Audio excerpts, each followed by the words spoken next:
बिस्मिल्लाहिर्रहमानिर्रहीम।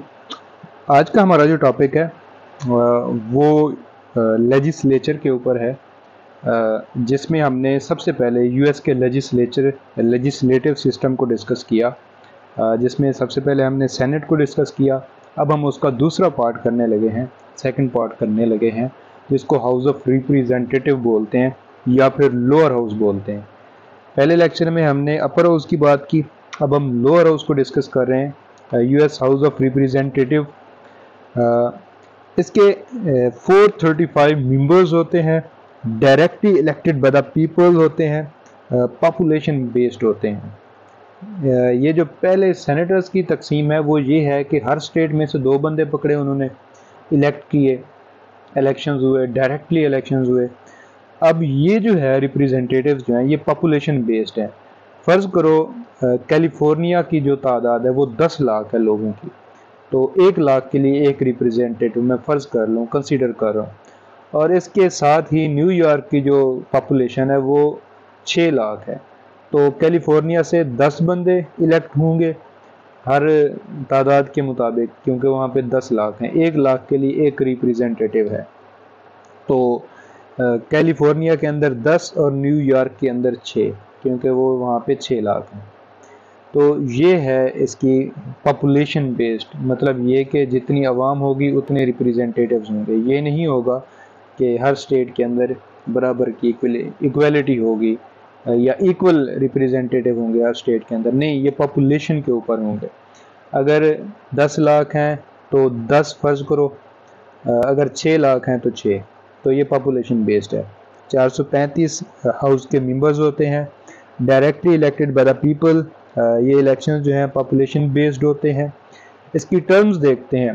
Term is 2 years। Out of house of representative में जो इलेक्शंस होते हैं, वो जो रिप्रेजेंटेटिव्स होते हैं हर 2 साल बाद नए आते हैं। इसकी क्वालिफ़िकेशन देखें, एज इसके लिए जो मुख्तस है वो 25 साल है। याद रखिएगा जो सेनेट के लिए एज लिमिट थी वो 30 years थी, अब यहाँ पे 25 साल है, मतलब 30 years से कम जो लोग होंगे वो इलेक्शन कंटेस्ट नहीं कर सकते सेनेटर का। लेकिन जो हाउस ऑफ रिप्रेजेंटेटिव है, लोअर हाउस है, उसके लिए अगर आप 25 साल की उम्र के भी हैं तब भी आप इलेक्शंस लड़ सकते हैं। अच्छा, must be citizen of US का सिटीज़न हो। अच्छा, इसकी जो रेजिडेंसी है ये 7 साल के लिए, यूएस के सेनेटर के लिए 9 साल के लिए, और रिप्रेजेंटेटिव के लिए, हाउस ऑफ रिप्रेजेंटेटिव के लिए इसकी जो उम्र है वो 7 साल है। Must not hold any office of profit, उसने कोई प्रॉफिट का ऑफिस भी होल्ड ना किया हुआ हो। कन्विक्शन भी है। मस्ट बी वोटर ऑफ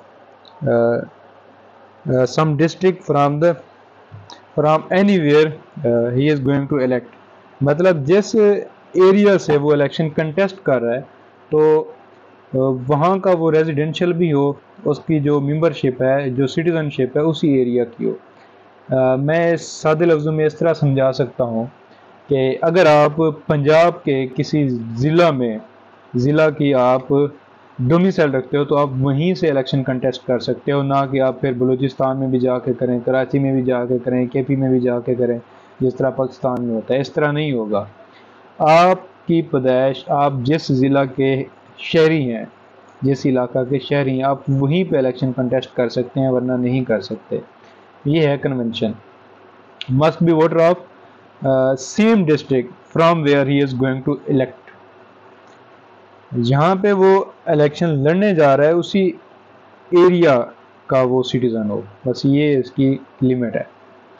अब फंक्शंस पे आते हैं ज़रा, इसके क्या फंक्शंस हैं, लेजिस्लेटिव फंक्शन एंड पावर्स क्या हैं। क्योंकि लोअर हाउस है, इसका बेसिक जो काम है, प्राइमरी जो इसका वर्क है, जो इसकी ज़िम्मेदारी है, लॉ मेकिंग है, लॉज को अमेंडमेंट करना या repealing bye absolute majority in the Congress. इसके लिए ज़रूरी है जब कोई भी लॉ पास होगा तो क्या होगा, 2/3 मेजॉरिटी के साथ लॉ पास होगा। इलेक्टोरल पावर्स को देखते हैं, इसके पास 2 पावर्स हैं इलेक्टोरल। एक president of US, in case nobody is elected in first round by electoral college, अगर इलेक्टोरल कॉलेज के ज़रिए कोई भी शख्स इलेक्ट नहीं होता एज ए प्रेसिडेंट, देन जो लोअर हाउस है हमारे पास, हाउस ऑफ रिप्रेजेंटेटिव, उसमें से कोई एक बंदा खड़ा होता है और हाउस उसको वोट देता है। इनडायरेक्ट इलेक्शंस होती हैं तब, तो हाउस ऑफ लोअर हाउस से प्रेसिडेंट आता है और अपर हाउस से वाइस प्रेसिडेंट आता है।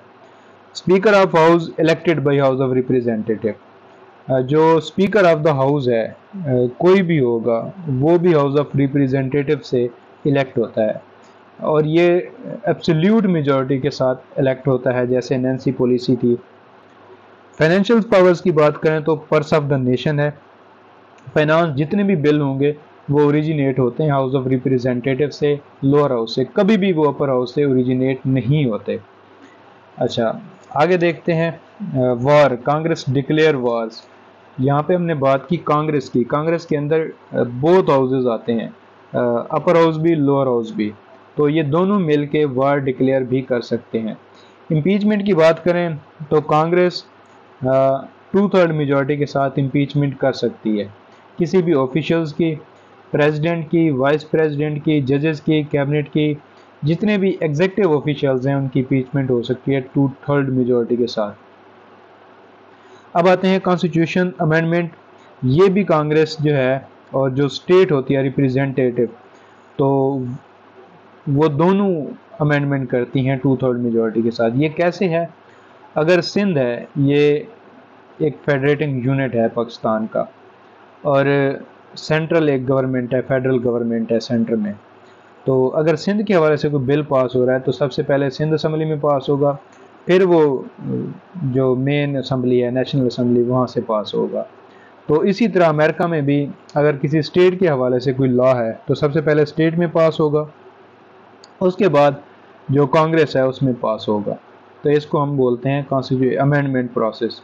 अच्छा, स्पोइल सिस्टम देखें, ये बड़ा मज़े का है। US president has discriminatory power to make an executive appointments based on his own choice. US president के पास अख्तियारात हैं कि वो अपनी चॉइस के बंदे अपॉइंट कर सकता है, जब वो चाहे, जितने मर्जी चाहे, ठीक है ना। स्टेट को अगर ज़रूरत पड़ी है या वो समझता है कि ये ज़रूरी है तो वो उन लोगों को अपॉइंट कर सकता है अपनी मर्ज़ी के। इसको स्क्वेल सिस्टम बोलते हैं। अच्छा, फिलिबस्टरिंग पावर्स जो हैं इसको ज़रा देखें। Any member of Congress can talk as long as he wishes. कोई भी मेंबर हाउस ऑफ रिप्रेजेंटेटिव का पार्लियामेंट के फ्लोर पे अगर वो 8 घंटे भी स्पीच करना चाहे तो कर सकता है। तो ये है फिलिबस्टरिंग पावर। फिलिबस्टरिंग पावर क्या है? Any member of Congress can talk as long as he wishes. चाहे तो वो 2 दिन भी स्पीच करता रहे पार्लियामेंट के फ्लोर से। गैरीमैंडरिंग क्या है? He has the power to define democrat the electoral districts based on choice of president. तो हाउस ऑफ रिप्रेजेंटेटिव में he has the power to define Democrat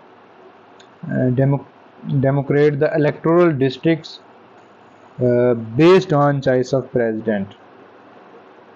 ये भी लोअर हाउस जो है उसके पास पावर्स हैं, गैरीमैंडरिंग पावर। अच्छा, यहाँ पे देखें स्पोइल सिस्टम है। यूएस प्रेसिडेंट के पास ये पावर्स हैं। ये क्यों हम ये चीज़ डिस्कस कर रहे हैं हाउस ऑफ रिप्रेजेंटेटिव के अंदर? तो ये 3-4 नई टर्म्स हैं जिसको हम डिस्कस कर रहे हैं। कॉन्स्टिट्यूशनल अमेंडमेंट जो है वो कांग्रेस पूरी करती है।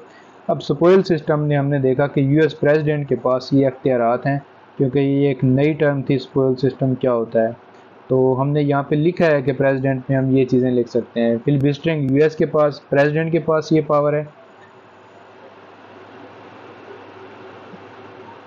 जब हम एग्जेक्टिव पढ़ेंगे यूएस का पिछले लेक्चर में, उसमें ये 3 चीज़ें आनी है। स्पोइल सिस्टम कि यूएस का जो प्रेसिडेंट है, यहाँ पे मैंने लिख दिया, प्रेसिडेंट में लिख सकते हैं। स्पोइल सिस्टम कि वो अपनी मर्ज़ी के, अपनी चॉइस के बंदे अपॉइंट कर सकता है। अच्छा, फिलिबस्टरिंग पावर्स क्या है कि कांग्रेस का कोई भी मेंबर क्या कर सकता है, जितनी देर चाहे वो बातचीत कर सकता है। और गैरीमैंडरिंग ये यूएस का है। He has the power to define democratic in the electoral district based on choice of president. तो ये भी प्रेसिडेंट की चॉइस के ऊपर कोई भी शख्स has power to define democrat, वो जो डेमोक्रेटिक उनके आइडियाज़ हैं या डेमोक्रेटिक स्टेट्स हैं इलेक्टोरल डिस्ट्रिक्ट के अंदर, तो वो प्रेसिडेंट की चॉइस के ऊपर वो भी रिप्रेजेंट कर सकता है, उनको भी इख्तियारात मिल सकते हैं। तो ये 3 न्यू टर्म्स थी, स्पोइल सिस्टम, फिलिबस्टरिंग और गैरीमैंडरिंग। तो ये 3 चीज़ें आपने समझ लेनी है कि ये क्या क्या हैं। तो यहाँ पे जो हाउस ऑफ रिप्रेजेंटेटिव है ये इख्तिताम पज़ीर होता है। यहाँ पे हमने यूएस का जो लेजिस्लेटिव सिस्टम है, लेजिस्लेचर है, उसको हमने डिस्कस किया। यूएस लेजिस्लेचर के अंदर 2 हाउसेस हमने डिस्कस किए। पहले हमने सेनेट को डिस्कस किया, अब हमने हाउस ऑफ रिप्रेजेंटेटिव्स को डिस्कस किया, जिसमें हमने उसकी टर्म्स देखी, हमने क्वालिफिकेशन देखी, फिर हमने कन्वेंशन देखा, फिर उसके फंक्शंस एंड पावर्स को डिस्कस किया, जिसमें बेसिक पावर लेजिस्लेटिव फंक्शंस को डिस्कस किया, इलेक्टोरल पावर्स को डिस्कस किया, प्रेसिडेंट को वो इलेक्ट कर सकते हैं, वाइस प्रेसिडेंट को कर सकते हैं, स्पीकर को इलेक्ट कर सकते हैं, फाइनेंशियल पावर्स को डिस्कस किया, वार को डिस्कस किया, इम्पीचमेंट को डिस्कस किया, कॉन्स्टिट्यूशनल अमेंडमेंट्स को डिस्कस किया। तो यहाँ पे हमारा ये टॉपिक एंड होता है। इंशाल्लाह जो हमारा नेक्स्ट टॉपिक होगा उसमें हम यूके के लेजिस्लेटिव सिस्टम को डिस्कस करेंगे, उसमें अपर हाउस को भी लोअर हाउस को भी। तो जज़ाकल्लाह, अल्लाह हाफ़िज़।